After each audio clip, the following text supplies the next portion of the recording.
those of you that aren't aware, I am Canadian. Shocking, right? Well, no, of course not. But aside from the fact that we ride mooses to work, we have pet beavers, and we use Monopoly money to pay for things, the weather here is a bit odd, especially during these transitional months like fall. In the mornings, it can be quite chilly, but then in the afternoons, if the sun is out, it can be kind of warm. And then in the evenings, it's chilly again. It's like make up your mind weather. Now, why am I mentioning all of this? Well, it has a little something to do with what we're making today. So, I want to play a game. I'm going to start making this thing, and you let me know at which point you can figure out what it's for. And I promise it is a useful, interesting, and cool thing. Whatever it is that is. You can let me know in the comments the timestamp at which you figure it out, and no cheating by skipping ahead.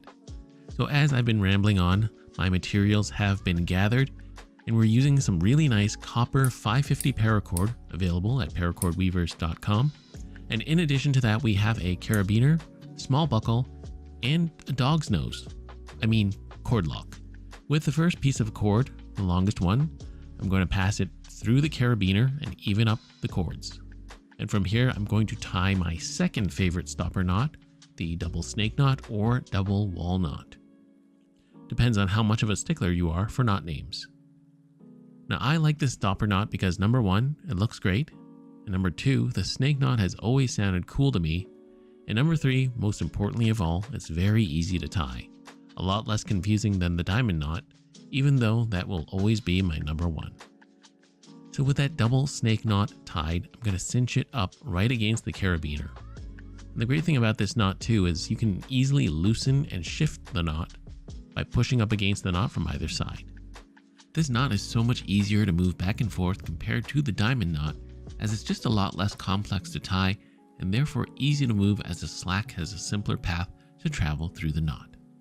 Next, we're going to take one of these shorter cords and once again pass it through the carabiner. Then we're also going to need one side of our small buckle. From here, with the cords evened up, we're going to pass the right running end through the top of the buckle, and then the left running end goes through the back. After that, we're going to default to one of the most used knots for projects like this, the Solomon knot. Note that I'm starting with the right cord passing over the front of the core strands.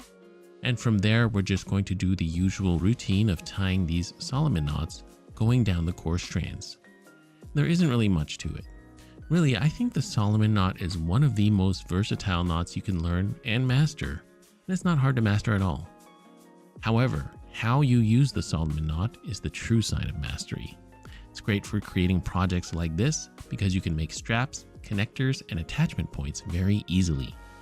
Like oil paints to the beloved Bob Ross, you can use Solomon knots and paracord to create just about anything. And in no way am I saying that I am at the level of Bob Ross when it comes to paracord, but if anything, I strive to do so one day, someday.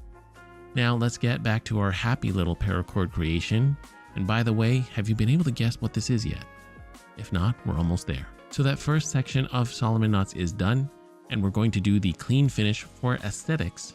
Aesthetics, that's kind of hard to say sometimes, so that the melted ends are hidden on the inside. On the back of the Solomon knots, just loosen the last strand and make it so that both running ends come out on the same spot on the back of the cobra knots. Solomon knots. We can snip off the excess paracord, melt with the lighter, and press down on the ends to lock them in place. You don't have to do the clean finish, of course, but I think it always looks a lot nicer. From there, we're going to take our second short strand, and we're going to cow hitch it around the other side of the buckle that is now connected to the first side.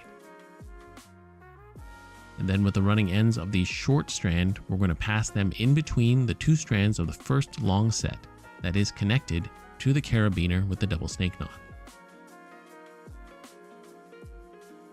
After that, both running ends are going to wrap back towards the buckle. And then from there, we're going to do like we did before and tie a second section of Solomon knots to complete this side. Just like before, clean finish and all. When tying the Solomon knots using this method, after tying the first knot around the opposite strands, don't try to pull the Solomon knot too tightly, as it will kind of deform, and just tie it semi-firmly. Then after you've tied the second Solomon knot, you can really cinch that second one down. And following that, I always like to pull down on the core strands. And hold up, wait a minute. This is an important step. You want to pull down on the core strands with a good amount of tension because this is necessary for the function of this gadget. And then from there, just keep weaving down the core strands until you get to the cow hitch and buckle. And once again, clean finish for the Solomon knots to keep those ugly melted ends on the inside.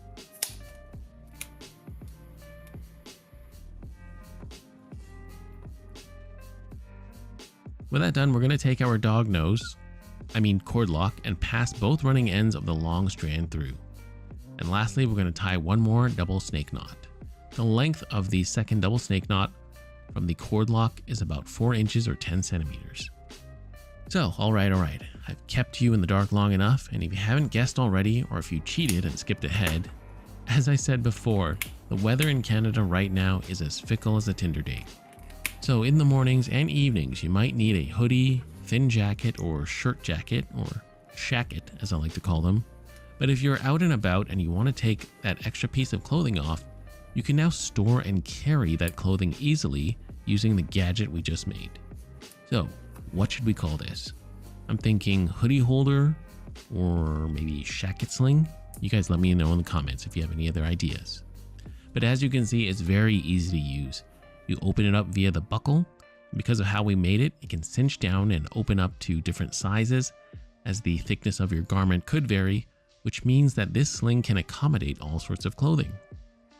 And of course, the carabiner. This allows you to attach the sling to just about any attachment point, like on a backpack, sling bag, or you could even attach it to your belt loop or belt if your hoodie isn't too long.